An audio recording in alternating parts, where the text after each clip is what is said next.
भारती जी जब रोटी बना रही थी कि तभी किसी ने दरवाजे की बेल बजाई।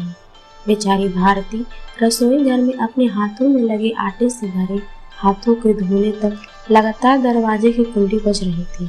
वह लगातार बोल रही थी, थोड़ा रुको, मैं आ रही हूँ। अब इस उम्र में वह भागकर जा भी नहीं सकती दरवाजा खोलने के लिए। जैसे ही उसने दरवाजा खोला और सामने देखा तो उसकी बेटी अदिति दरवाजे के बाहर खड़ी थी।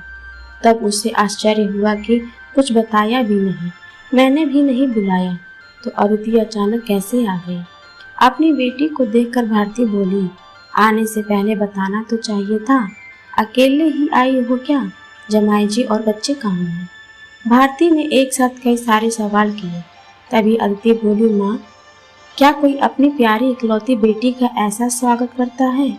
मुझे लगा कि तुम मुझे अचानक देखकर बहुत खुश हो गई और सबसे पहले मुझे गले लगा लोगी, और यहाँ तो उल्टा ही हो रहा है।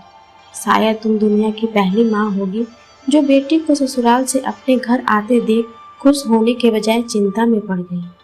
क्या मैं अकेली इस घर नहीं आ सकती? क्या हमेशा दामाद और बच्चों के साथ ही आना जरूरी है? बोलकर अदिति घर में प्रवेश कर गई और अपना सामान रखकर बोली, भाभी कहाँ पर हैं? भाभी जल्दी चाय नाश्ता लेकर आओ, आपकी ननद आई है। बहू घर पर नहीं है, अपने मायके गई है, माँ ने कहा।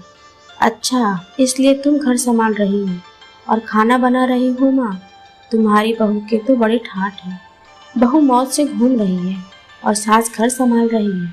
देखो ना, आपने बहू के आने से पहले ही खाना बनाकर रखा है, उसे घर आकर कुछ भी काम करने की जरूरत ही नहीं पड़ेगी। बड़े नसीब लेकर आई है आपकी बहू। और एक मैं हूँ जिसे उसकी सास कभी एक गिलास पानी भी नहीं पूछती।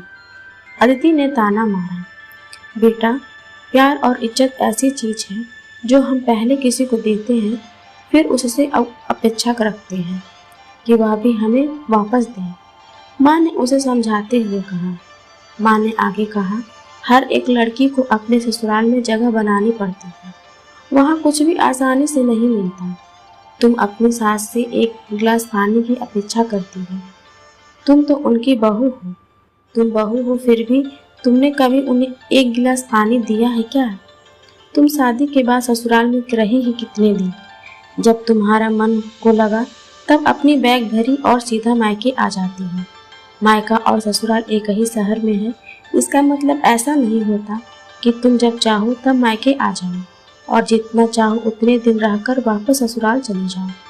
मायके में भी बेटी को मान सम्मान तभी मिलता है जब बेटी ससुराल का मान सम्मान रखकर मायके में कुछ दिनों के लिए आती है, तभी उसे मान सम्मान मिलता है।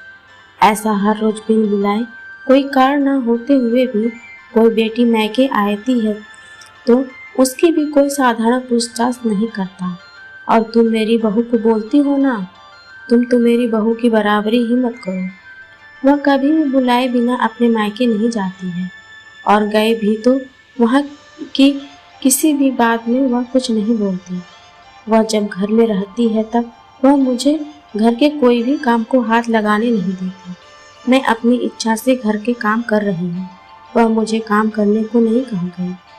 अपनी बेटी को माँ के सिवाय अच्छा कौन समझ सकता है? मुझे तुम्हारा स्वभाव अच्छी तरह पता है। तुम्हारे ससुराल में सब लोग अच्छे हैं, तुम ही उनके साथ मिलजुल कर रहना नहीं चाहती। ससुराल तो ससुराल होता है और मायका तो मायका होता है। मायके में घर का काम अपनी मर्जी से होता है। ससुराल में सबसे पहले सबका दिल जीतना पड़ता है, सबको अपना बनाना पड़ता है। उसके लिए छोटों से लेकर बड़ों तक सबको प्यार करना पड़ता है। सबकी पसंद नापसंद का ध्यान रखना पड़ता है। सबसे प्यार से बोलकर सबको उनके घर के कामों में मदद करनी पड़ती है। तभी सब लोग घर में आई नई बहू को स्वीकार करते हैं, उसे अपना मानते हैं।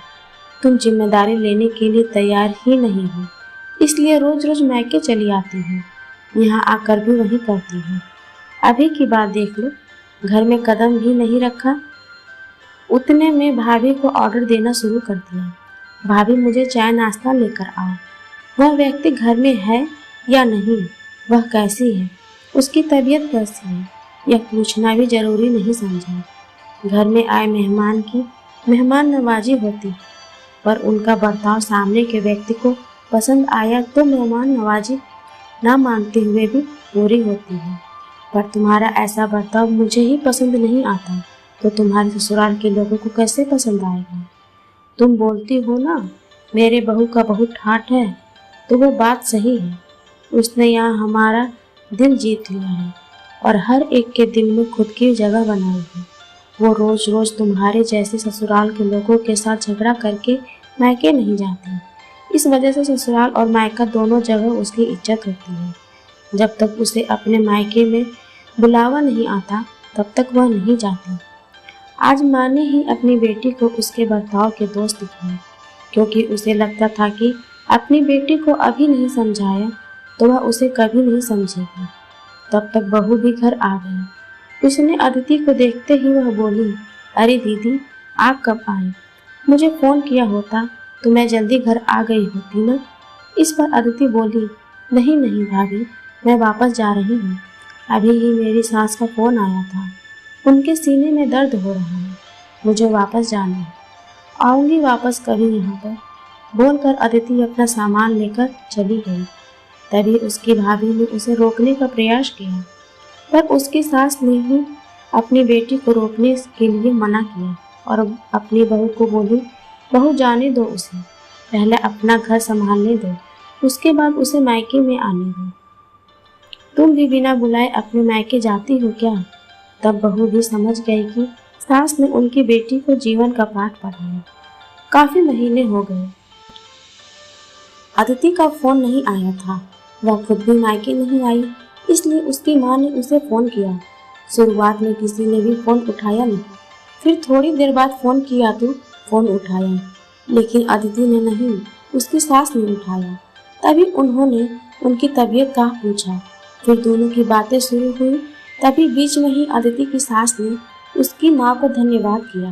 तब अचानक उनके ऐसे बोलने पर उनको कुछ समझ नहीं आया, इसलिए भारती जी ने वापस पूछा, आप और किसी की बात कर रही हैं क्या? अदिति की सास बोली, नहीं तो फिर आप धन्यवाद किसको बोल रही हैं? भारती जी ने पूछा, आपकी बेटी अदिति बहुत समझदारी से बर्ताव कर रही है, सभी को अपना बनाने की कोशिश कर रही है, सभी की मनपसंद का खाना बनाकर खिलाती है। घर में बहुत आनंद का वातावरण बना है, कोई भी झगड़ा नहीं, जैसे स्वर्ग ही बन गया हो मेरा घर।